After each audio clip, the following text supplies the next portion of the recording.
and the drive. Are you taking undergrad next semester? Everything. I wouldn't say it's easy, but I would say it's better than genetics.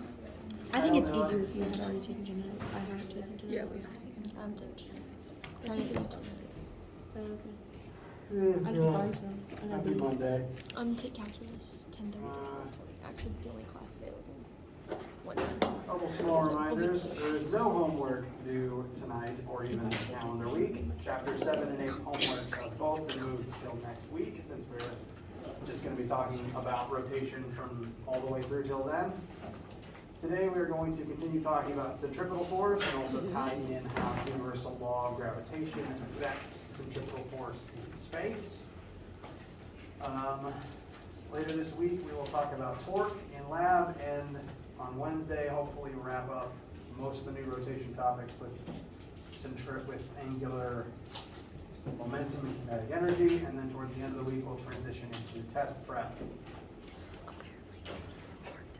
Questions, needs, concerns about anything right now? Yes? So if we don't have class on the week before Thanksgiving, there's no lab the week of Thanksgiving. Correct. No lab the week of Thanksgiving. And we also won't meet on Monday, just because. Does that answer the question? Yes. So since next week's exam week, technically all the classes next week are optional too. So like after this Friday, we don't have class again until technically after Thanksgiving break. There won't be new learning material required class, yes. Next week is optional study sessions to do encourage, obviously. And then it's Thanksgiving. This one? And we're taking the test in live, Correct. So it would be that 16th For you. 14th. It depends what day you want. Oh, it depends on our lab day. Never mind. Sorry. I mean, yeah, it does depend on what day you come to lab. Okay, so starting on the 14th, whatever day you had lab. Yes. And again, since it's the same test every single day of the week, you can attend a different slot if your schedule allows for that. So just a reminder, we are beginning now the week of the 7th through the 11th. Next week, 14th through 17th, will be the days of the test. And we're allowed to come another test day. Yep. And even if none of the days, like, I know we're nearing Thanksgiving, and a bunch of people may or may not have a bunch of reasons, like a bunch of excused absences and stuff. If you just can't make your test week, we'll figure it out, don't worry. Like if you have an absence for some reason, you just can't make it. I promise we'll figure it out.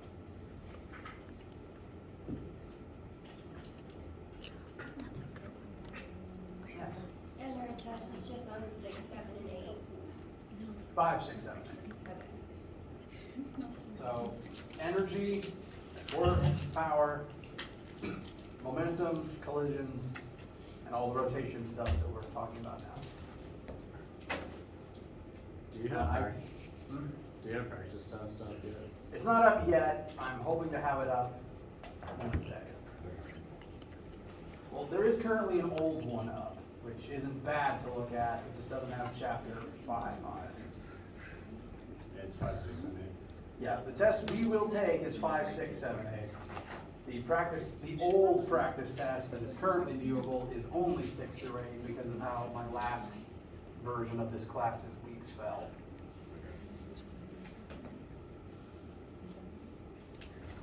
So I'll be posting an updated one that has chapter 5 practice stuff too.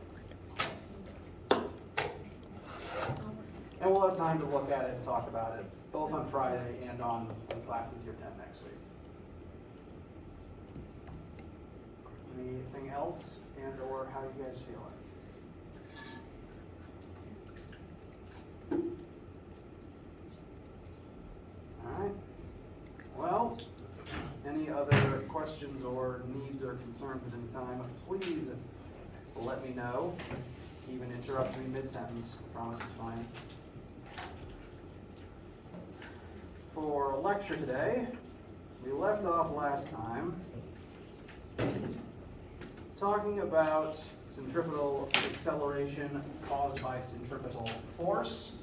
the idea that whenever one object begins turning and orbiting some other central point, that some amount of force is required to make that happen. Gravity makes the moon orbit the Earth. Tension in a string makes a tin can swing around your hand in the middle. Where's the rope I was using for that? Someone took the rope and the bike tire. I'm sad. But some outside force is needed to cause that effect.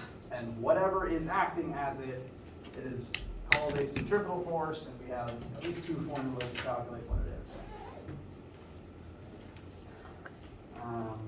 To start with for right now, keeping in mind I've got the formula written over there as well, we're going to begin with a practice question, similar to the type of thing you might see on the homework test. And I'm going to give it to you guys and just work on your own for a couple of minutes, see if you can arrive at the answer on your own.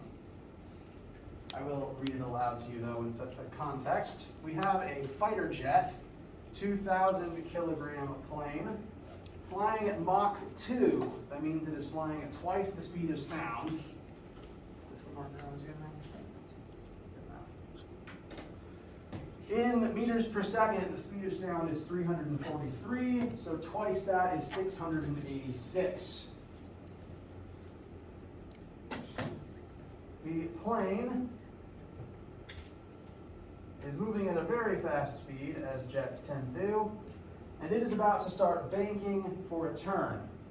Now, airplanes, in order to turn like this, they have to tilt their entire body and tilt the flaps on their wings in order to change the direction that the lift force is acting on the plane. If you've ever flown in any sort of plane, commercial or otherwise, you might remember the plane physically tilting as it was traveling either above or out of the runway. That is needed for it to turn. So as it tilts, that creates it changes the direction of the forces that were already acting on the plane, allowing some of them to point towards the center and act as a centripetal force. Now, when flying very fast, in the case of fighter pilots, you may have at some point heard that the G's that a fighter pilot experiences while making very fast turns can be very dangerous. It takes a lot of centripetal force to make an object with a lot of mass turn very quickly. And all the centripetal force that the plane is under, the human inside is also subject to. And remember when I was talking about centrifugal force, the idea that all of your blood rushes to one part of you to try to move in a straight line, and then your body presses against it to stop it. The pilots in these very fast planes, depending on how they're turning, they are subject to extreme amounts of force, their blood all rushes away from their brain, and bad things start happening. Now, this particular pilot is able to handle a centripetal force of 17,000 newtons, which is a lot.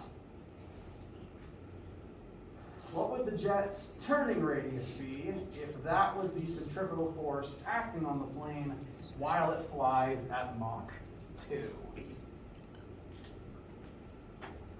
Give you guys a minute to see what answers you come up with, and then we'll check them together. What is that gonna be? Meters.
answers have you guys come up with? 55,360. Yep.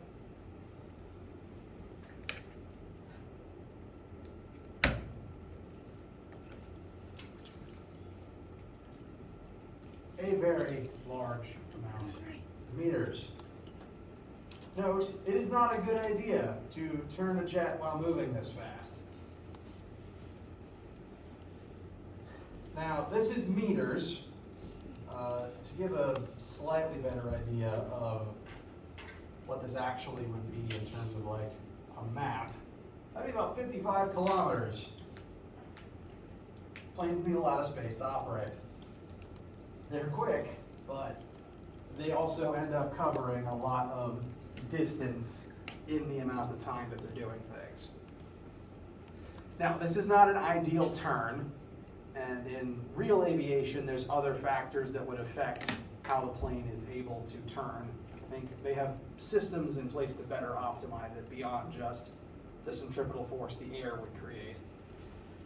But it is a pretty good indicator of how kind of absurd things can get when you're flying that fast.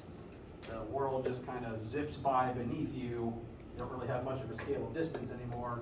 And the forces that can act on your body when flying and turning at high speeds get kind of insane. I think most pilots tend to, well, most planes can only really handle about 9 Gs of force when moving about that fast, 9 times the weight of gravity. And this is like 17 times that, at least from the human's perspective. So, not a safe turn, and this person should probably have their pilot's license revoked. Questions?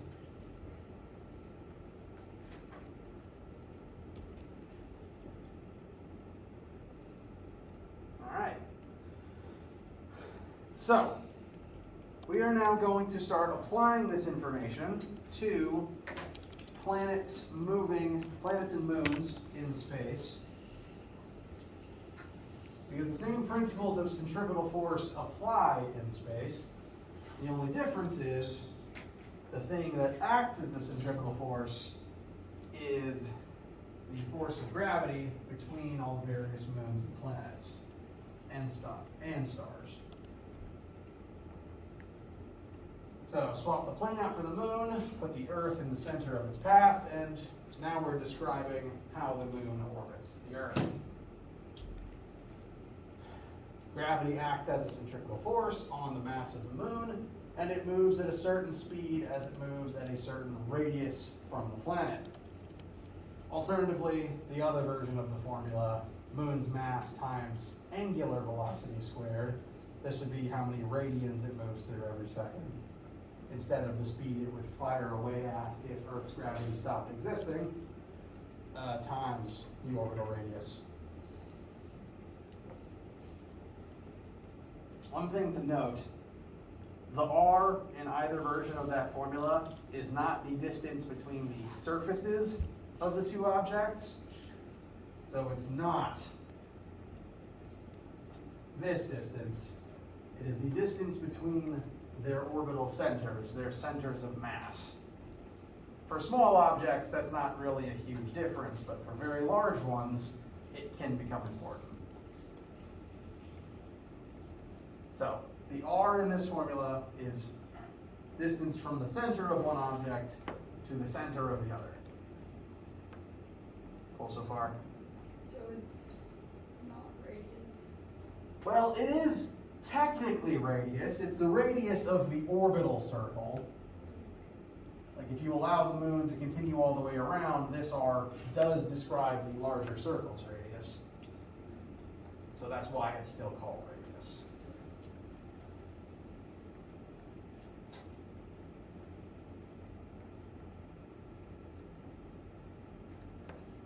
All right. Now, as I said, whenever you have a centripetal force, some real existing force has to serve as the centripetal force. In this case, it is gravity. So the force of gravity between the Earth and the Moon is acting as the centripetal force in this situation. Now, is finding the force of gravity from the Earth on the Moon as simple as multiplying the Moon's mass by 9.8? No, because 9.8 is the only serves as the acceleration of gravity on Earth's surface. The Moon is not on Earth's surface. If it did, bad things would happen. So instead, we need a different way to calculate what the force of gravity from the Earth on the Moon is. And there is a force of gravity between the Earth and the Moon. I want to make sure that is understood. No, sorry. I have another tangent point that I will bring up later. I got a little off script there, sorry. We need a better way to figure out what the force of gravity between these two objects is before we can then use it as a centripetal force and talk about the Moon's orbit. And so now we will discuss the universal law of gravitation. This is one of the formulas used to derive that 9.8 that we use to describe the acceleration of gravity on Earth's surface. So this is the more generalized universal version of that concept. What this formula serves to do is let you calculate the force of gravity between any two objects anywhere, no matter how far apart they are. Because secretly, everything with mass creates its own gravitational field and therefore exerts gravitational force on every other object with mass that has a gravitational field. Literally, if anything has mass, it exerts gravity. That is true of the largest black hole, and it is true of the smallest single electron. That means that you have your own gravitational field, and it interacts with every object around you, like your laptop and your pencils and these markers. You are creating gravity right now, acting on everything, but your own gravitational field is comparatively very weak when you compare it to that of, say, a planet or a star. So you'll never really notice your own gravitational effects outside of the larger objects that pull you towards them, like the Earth under your feet. But we can use this formula to describe the gravity between any two things. The way that we would use it is force of gravity between any two objects is equal to big G, this is a new universal constant, always equal to 6.67 times 10 to the negative 11th. This is called the universal gravitational constant. It has really no other use outside of this formula. That's why it will be written with this formula on your formula sheet. It's just a freebie variable for this specific calculation. So, force of gravity equals big G times the masses of the two objects together. You do need two objects since one has to pull the other towards it. In the case of you on Earth's surface, the two masses would be your mass and the Earth's mass. In the case of these two markers, it would be the masses of these two markers multiplied into each other. What's gravity's unit? Force, newtons. What's the mn squared kg squared then? Oh, this thing? Yeah. Good question. This unit was invented just to make the formula work right. Note, this is gravity, so this would be measured in newtons. And this unit for the G constant was created so that kilograms squared would cancel out with kilograms squared on the bottom here, and meters squared would cancel out with the meters squared on the top, just leaving you with newtons. Okay, so we don't really need that. No. Okay. Like, So it's just units. this unit is something that I could remember if you asked me and I sat and thought about it, but it's not something that I ever have to pull off the top of my head to use. It's just the unit that is arbitrarily applied to G, and it only exists to cancel everything but Newton's out.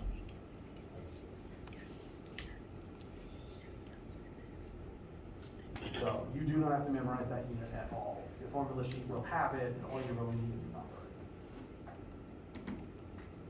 So, gravity depends on the mass of the two objects. This is why objects with more mass create more gravity, which is why you are stuck to the planet beneath you, and it's why the most massive object in our solar system, the sun, has everything else orbiting around it.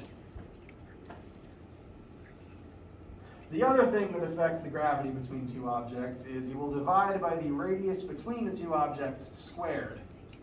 And when I say radius, I technically mean distance between them, exactly the same way that this works. Because if we were studying the gravity of these two markers, I'm going to very quickly draw two poorly drawn markers, although they could arguably be chess pieces.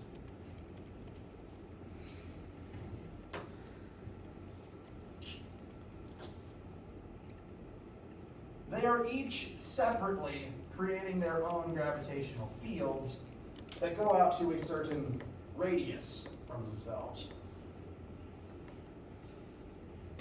So think of the field as a big old circle, big old series of circles stemming out from the object itself.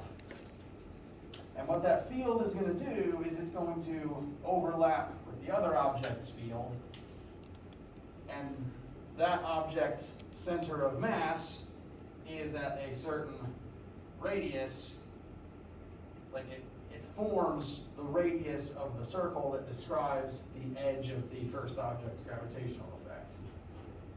So we call it radius, but it is still distance between the two objects. And it forms, again, the radius of a larger invisible circle.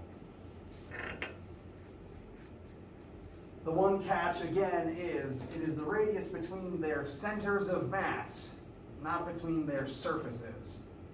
So, you standing on Earth, that radius isn't 0. Because, sure, you're on the surface, but the radius is actually the distance between you and Earth's core. Because that is the center of Earth's gravitational effect, whereas yours is here somewhere.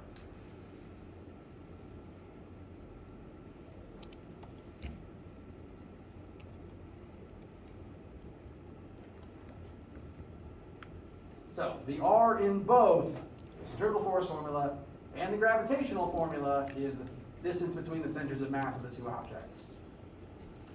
Again, that's only really important for very large objects, and technically the Earth is a very large object, so it will come up occasionally.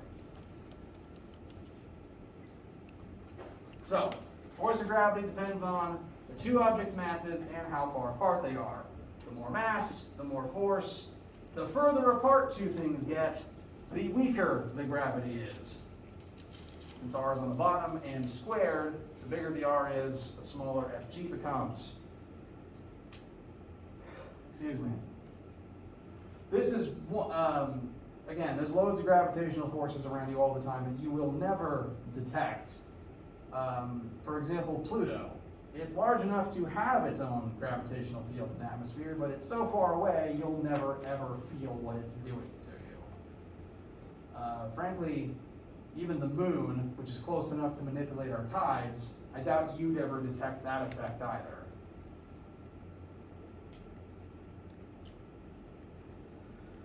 Even the sun, which is close enough to be affecting Earth's orbit, its position doesn't really affect your life that much, other than, can you see outside or not?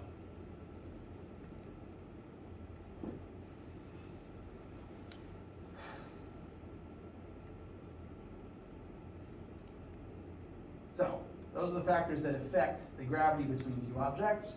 And so those are the factors that will affect how one object in space orbits another object, in addition to the other variables in the centripetal force formula. Questions about this thus far?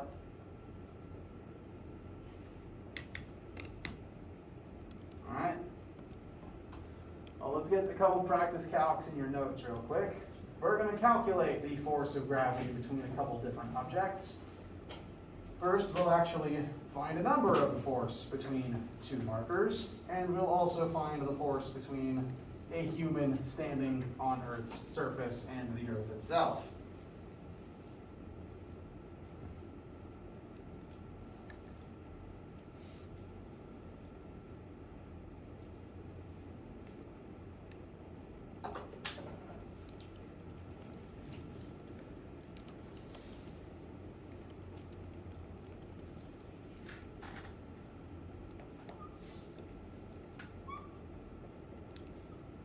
So, for the markers, formula is gmm over r squared.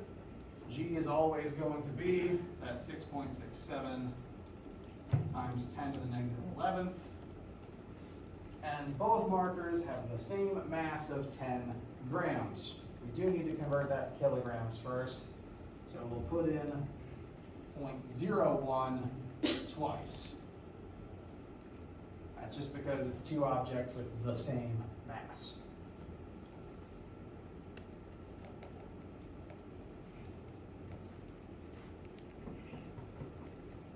Lastly, on the bottom is the radius between the two objects. They are 10 centimeters apart, and since I wrote the question, I guarantee that is a good distance between their centers of mass, not between their surfaces. We do want that 10 centimeters in meters, so I'm going to plug in 0.1 squared. And this will give us a very small amount of force. Any answers for that possible small force?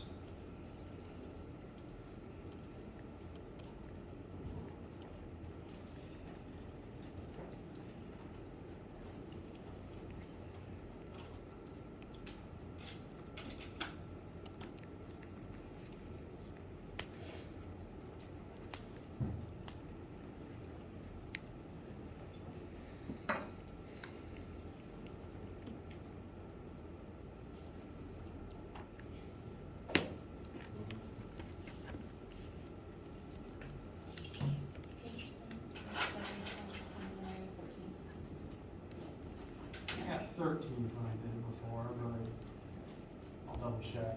I got Oh, it. I didn't swear to vomit. Ah, that would do it.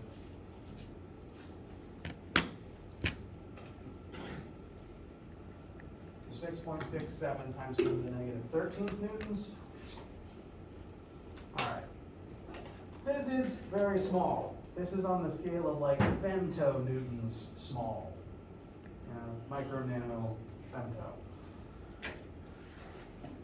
This is not enough force to make one of your arm hairs twitch. You'd never detect a force this small. Not that I'm aware of. So, most of the objects around you, you will never interact with their gravity in a meaningful way. Even a truck with like 10,000 times as much mass as a marker would only exert about 10,000 times more force, which would be 6 times 6, 7 times 10 to the negative 8th newtons on the scale of nanonewtons. So, yeah, unless you're on the scale of planets, you're never really going to detect gravity all that much in your life. So, let's switch gears now and find the force of gravity of a planet, specifically acting on a human on its surface. So, we now have a 75 kilogram human standing upon the Earth. We are given the approximate mass of the Earth. Our best guess at this point in time is 5.98 times 10 to the 24th kilograms, which is a lot, and somehow the sun is still bigger.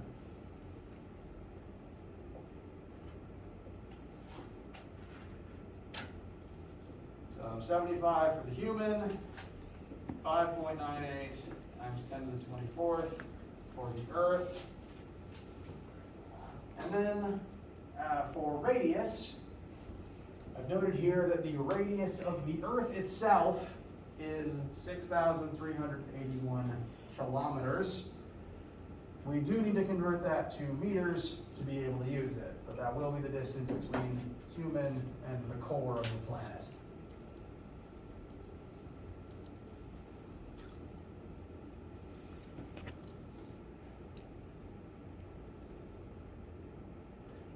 Since that radius term is squared on the bottom, gravity does get weaker the higher up you go. So technically you are lighter on top of a mountain than you are at the bottom of the Grand Canyon. Subsequently, this is why the closer you get to Earth's core, things start getting very hot and pressurized, because the gravity is literally crushing things until they can't stay solid anymore.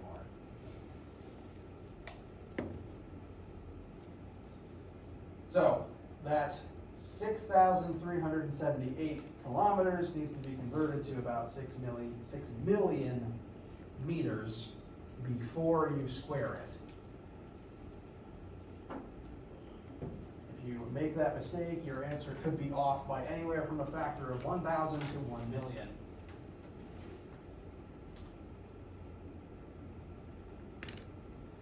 And what sort of answers do we get for this one? 4.69 times 10 to the 9. So, 4,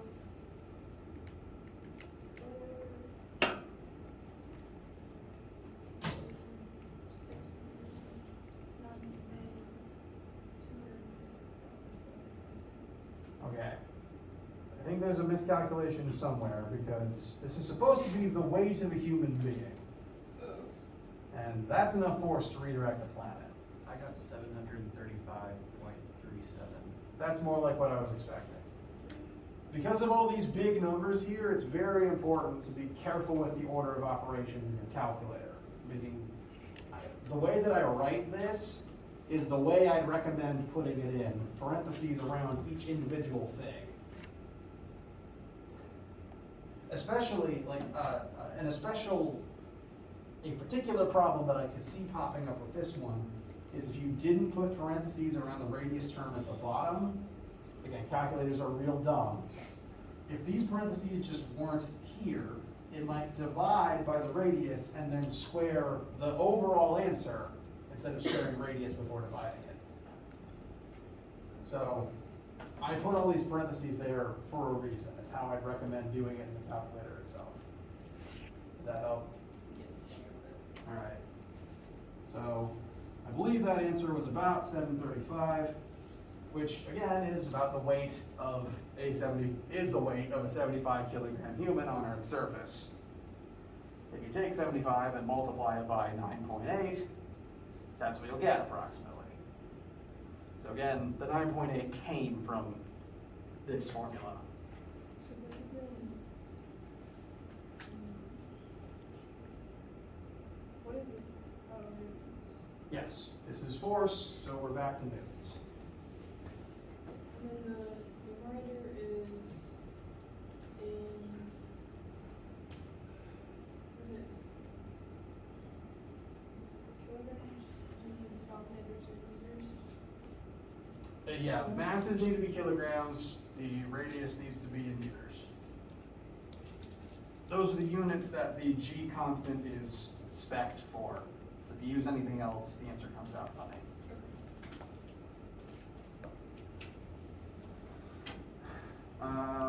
Questions about finding these numbers?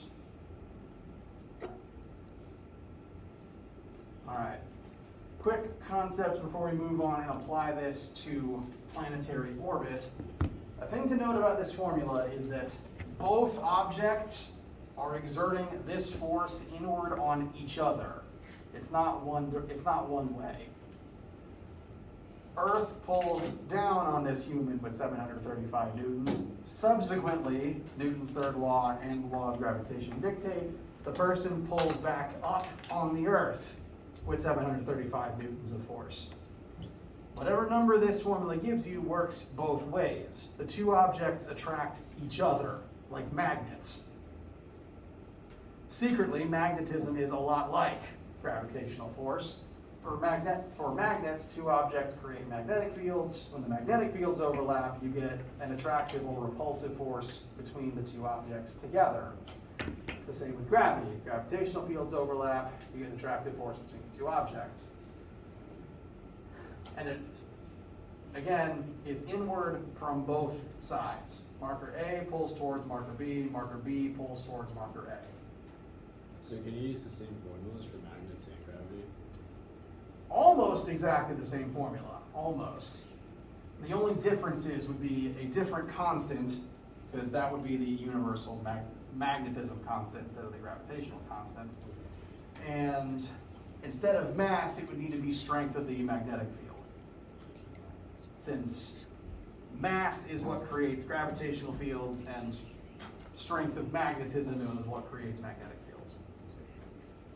Will we work with that, or is it just gravity? It will come up in 1510, mostly for electric fields, but also magnetic fields.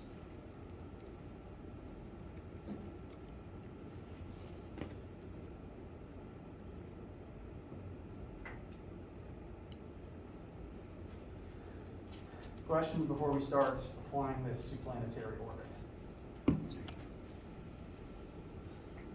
All right. So, the force of gravity, as dictated by this formula, will act as the centripetal force causing the moon to orbit the Earth. I almost said the sun. Now, over several centuries, we have approximated the mass of the moon to be 7.36 times 10 to the 22nd kilograms, and we've already mentioned our approximate mass of the Earth itself. Those two masses will create a gravitational force upon one another. Based on those masses and based on the distance apart they are spaced. The approximate distance, it does fluctuate a bit, between the Earth and the moon is 384,000 kilometers. And for the sake of this question, I'm just going to tell you that that is an appropriate number to use for the distance between their centers, not just their surfaces. They're far enough apart to where it doesn't matter anymore.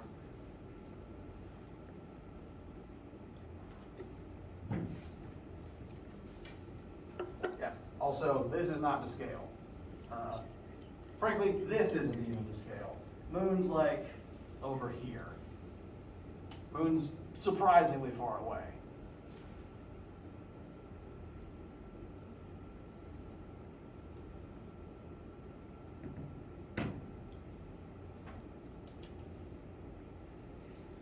And given those pieces of information on the board, we are going to figure out the speed at which the moon orbits the Earth. Now, we're ultimately going to be combining gravitational formula and centripetal force formula.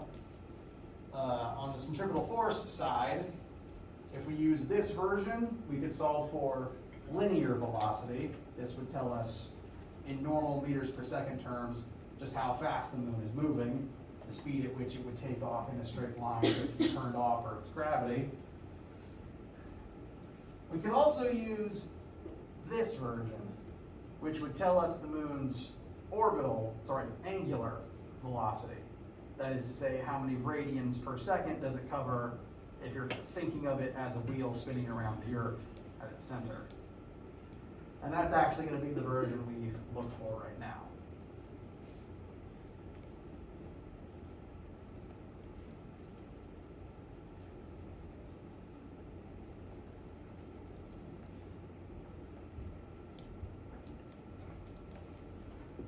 In order to do this, I'm going to take gravitational formula and set it equal to the centripetal force formula. Because again, the gravity is acting as the centripetal force in this scenario. Some real existing force always has to serve in the role of centripetal force, and in this case it just happens to be gravity, so we can use the new gravity formula to solve for it. More specific here. the gravity side, formula is big G times the moon mass times the Earth mass divided by their radius squared. On the centripetal force side, I'm actually going to use this version, and we'll solve for omega. Mass times omega squared times orbital radius. That's actually the same radius on both sides. Interesting fact. They both call for the orbital radius between the object's centers. So it's the same R.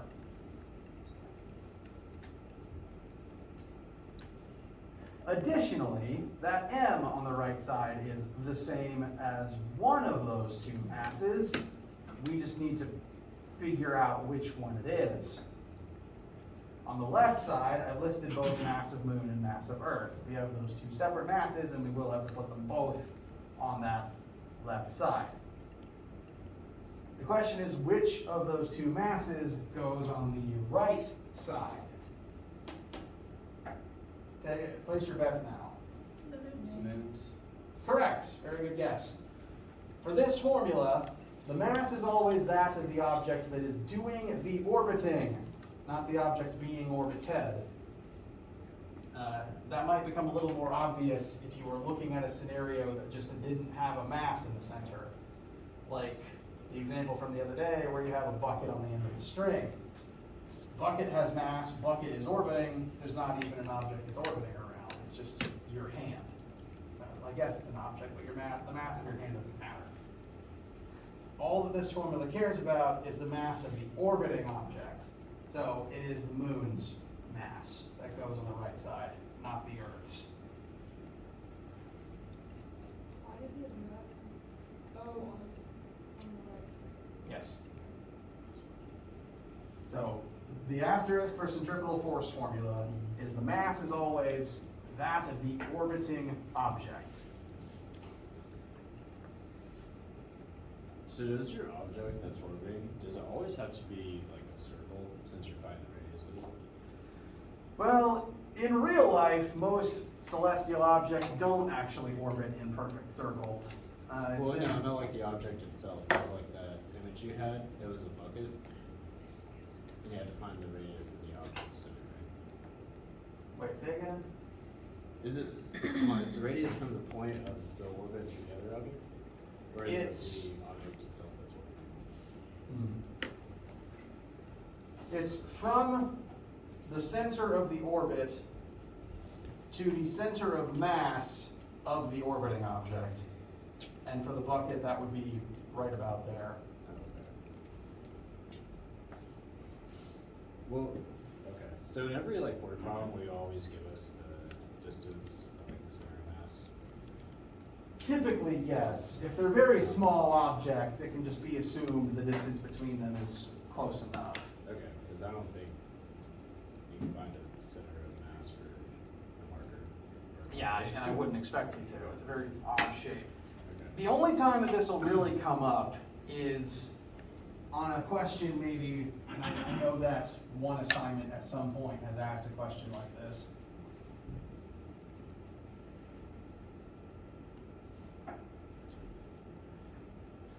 Where you needed to find, or you needed to use this formula to describe the orbit of the space station, which compared to the moon, this little circle here, that's the space station, and the moon's way out there.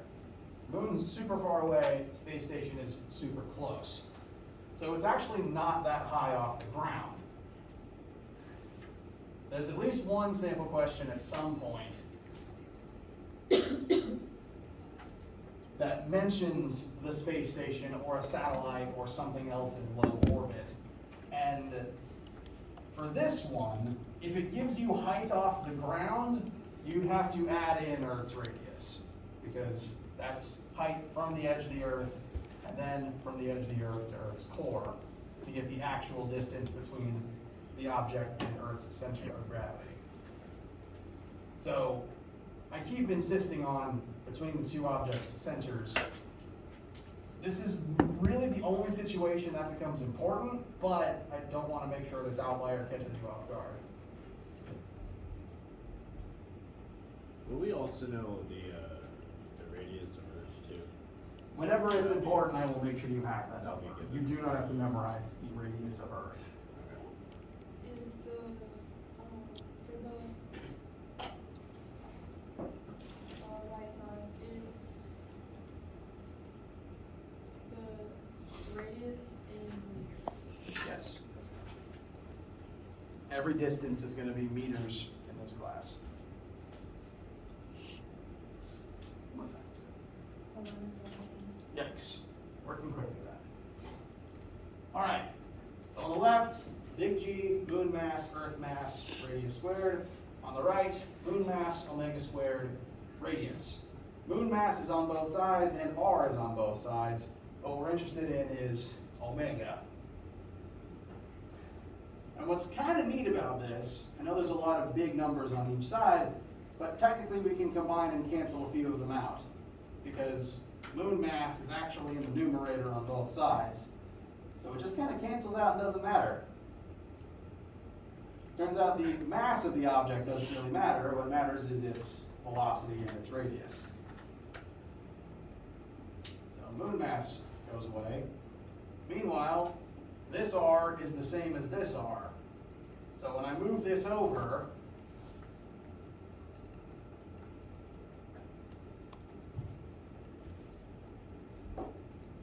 we have to divide it over since it's in the numerator on the right. That'll put it in the denominator on the bottom. R squared times R is just R to the third. So that's what I'll rewrite it as.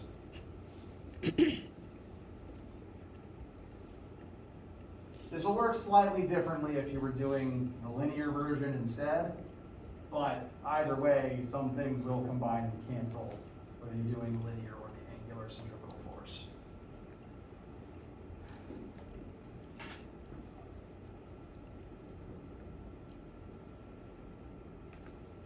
So omega squared is G 6.67 times 10 to the negative 11th times the mass of the Earth, 5.98 times 10 to the 24th, divided by orbital distance between centers of mass squared.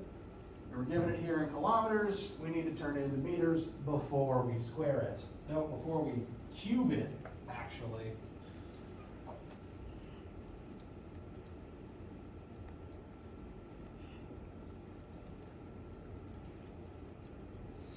And then whatever monstrosity this spits out, you will take the square root of it.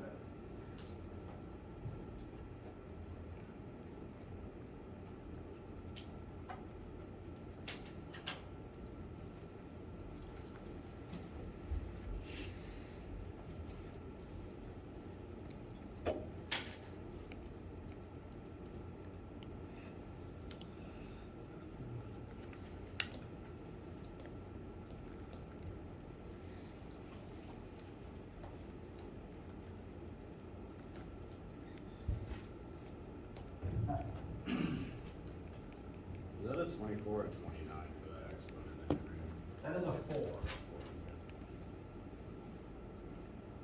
Somehow, my awful left-handed handwriting has somehow warped 4s, 9s, and 8s into all looking very similar.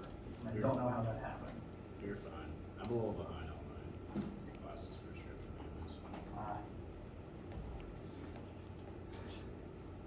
I have, after taking the square root again, because right now this is omega squared, I've got a final omega of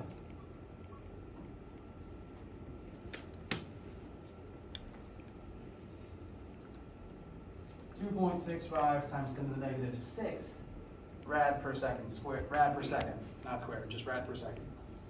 so you took this and then squared it again? Took the square root of it. Now that might seem slow. And yes, angularly speaking, the moon's pretty slow, because it takes it about a month to do a full lap. So that's what that very small angular speed means. It takes it a full month to go through 2 pi radians. If you multiply that by the orbital radius to find the linear speed. Moon's booking. Moon's moving several times the speed of sound, linearly speaking. So, be working on your chapter 7 and 8 rotational homeworks. They're listed as separate things, but think of it as one 2-part assignment. They're each about 5 questions apiece, so it's still a normal homework plan. Let me know what you guys need. The lab this week will be about torque. Have a wonderful day. Is this a last lab? Almost. I'm going to try to get one more normal lab in because I do want to talk about sound. I think it's just good.